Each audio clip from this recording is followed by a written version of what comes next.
Hi everyone, today we're going to be clearing a bit of woodland, thinning it out and using our Makita chainsaw, do a review on that, and our silky fox saw, just showing what tools we use to clear through the woodland, or what tools we found useful to do that. I'm a tree surgeon, so I've been using these tools for silky fox saw for years. The Makita is a new thing we've got, just been using it about 3 weeks now, and thought I'd let people know how we've got on with it.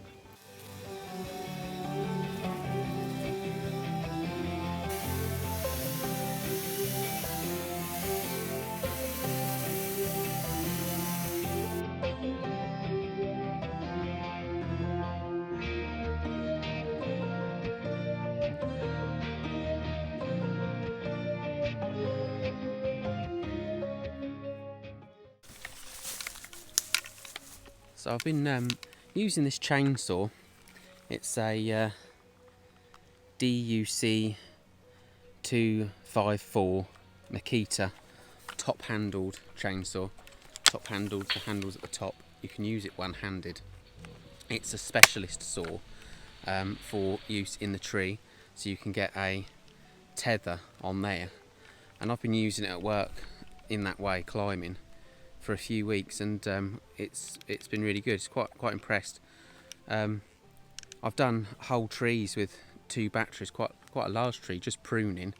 If it was lots and hundreds of say you were cutting logs, it'd be no good. You just wear the batteries out, and it's too heavy for it. But for small pruning like we've done through here, it's been great. And also the silky fox saw, that's really good. I definitely recommend getting that. I mean, what I've done with this, I could do with this.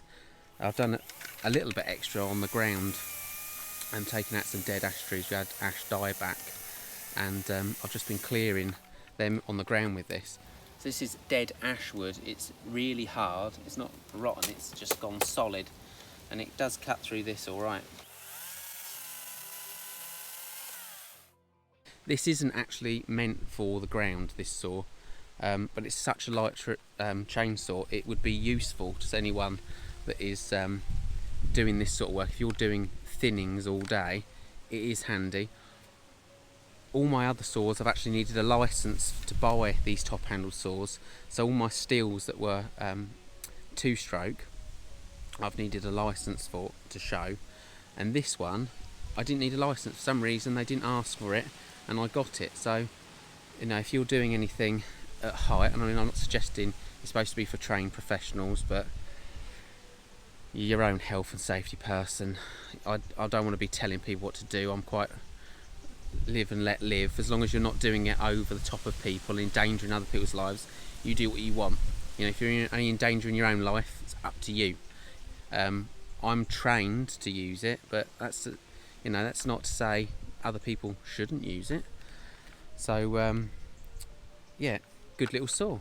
This is so the battery comes out like this, goes in the side like that, and they do one for a top handled saw that has 2 batteries in it. It's more power. This is just the 18-volt one, and we thought we'd give this a try before we spend a bit more on the bigger one. And I'd be quite happy to get the bigger one, see how this has worked.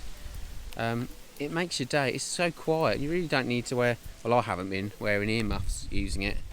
In fact, sometimes I forget and I put my earmuffs down and go, why am I doing that? Because it's not noisy really. Some people might get a bit irritated by a bit of a wear, but you know, after using things that I've used, chippers and really loud chainsaws, this makes things like peaceful.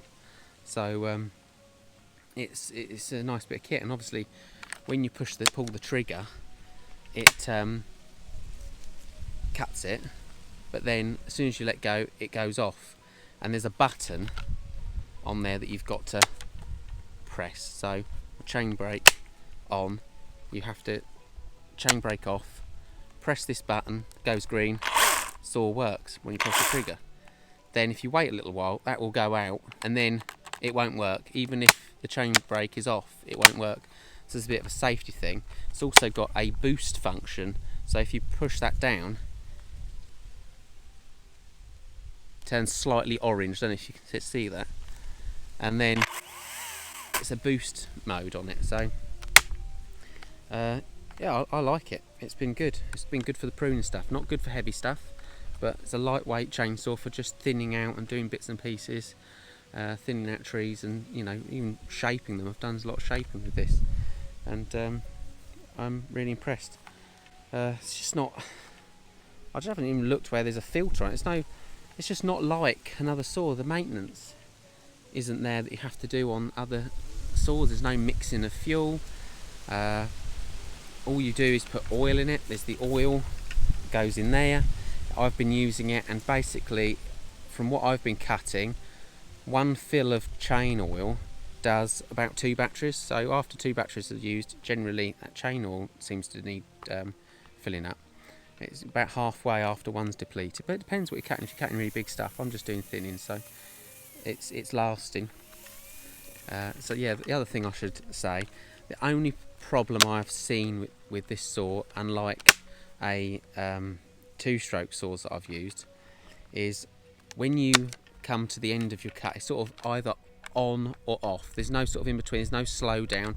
When I use a 2-stroke saw, you get to the end of your cut and you sort of go to slow down, and it's this. It gets to the end too quick. You've got to take your finger off it. It does run a little bit longer, but it snags. So unlike a drill, sometimes when you use a drill, you can be drilling and you can slow it down, just go a bit slower. This doesn't seem to do that. It's either on or off, and it kind of wants to snag at the end. So you've got to almost follow through right to the end of the cut, unlike what I would do with a chainsaw that uses fuel. So that's a slightly different thing. After using saws for years, when I get to the end of the cut, I want to be slowing down. I want to be just coming off the gas, and I know when over practice. But with this, it's just different. It just wants to get to the end, and you've got to keep on pressing that trigger and go with it. And you're not supposed to, but every tree surgeon does. They do this thing where you want to be, if you're climbing a big tree and it's overhanging stuff, it's a light piece, so it's a very light branch that you're cutting, it's not worth lowering. You hold it, you're tied in anyway, you cut that branch and you slow down towards the end of the cut. This, you have to keep pressing it. It's just something that people might get caught out on.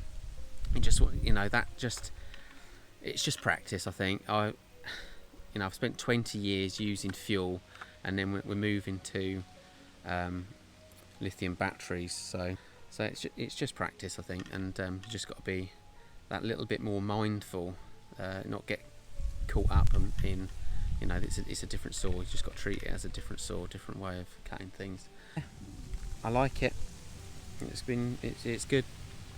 I recommend it, and I know the batteries are pretty good. I've had these for some of these for years, and they've done years, so that's why I went with the Makita brand, really, because a lot of my stuff is Makita, and I already had the batteries, and these batteries are interchangeable with lots of other tools, so I thought it would be a good move.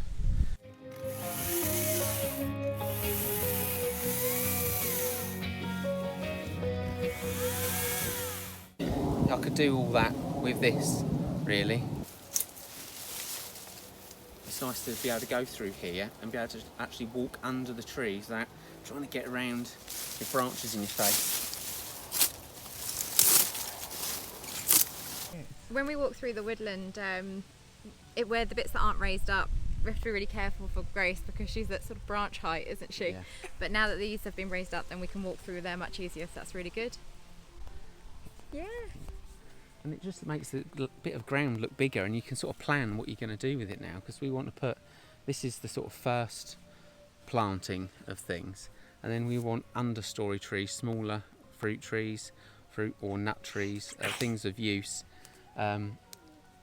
smaller trees and shrubs, and then get that layer going, and then we'll have another layer, and work with layers. And we're actually now starting to see this layer properly working out, and being what we wanted it to be, and it's nice. It's getting there in our lifetime. So it's a long-term thing to doing it like this. Just watch her foot on that. I've got a monkey puzzle tree I grew from a seed. It's getting bigger. I mean, it's about, how old is that? Well, they were growing when I met you 10 years ago. Yeah. So It's only 4 foot tall. 10 years it's taken. I'm waiting on that getting seeds. well, we're Female starting it again. ones. Huh? We're doing another generation.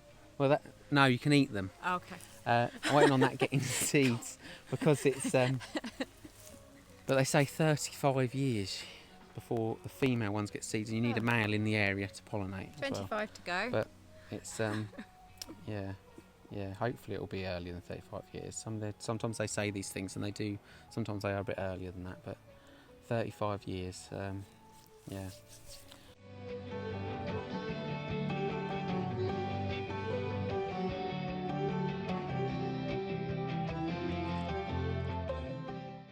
Hope you found this video useful. If you have found it useful, please like and subscribe.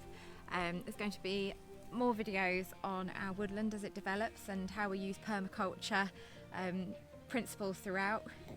If you have any questions about the chainsaw or about how we manage our woodland in general, please just pop them in the comment section below, and hopefully we'll see you again soon. Thanks for watching.